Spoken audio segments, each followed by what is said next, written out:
ইনিল হুকমু ইল্লা লিল্লাহ, হুকুম চলবে আল্লাহর, গোলামি চলবে আল্লাহর। আল্লাহর হুকুম যদি চলে, আল্লাহর গোলামি যদি চলে, তাহলে সেই রাষ্ট্রে শান্তি দিবেন।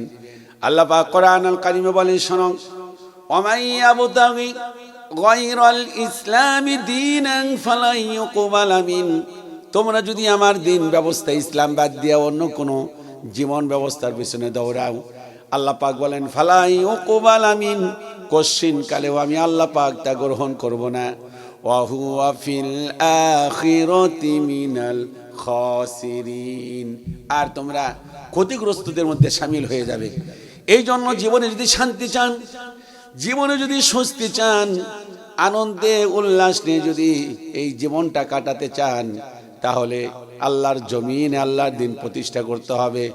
আল্লাহর জমিনে যদি আল্লাহর দিন প্রতিষ্ঠা হয়ে যায়, আল্লাহ রাব্বুল আলামিন সেই জমিনে কি করবেন সেটা ওয়াদা দিয়েছেন। আল্লাহ পাক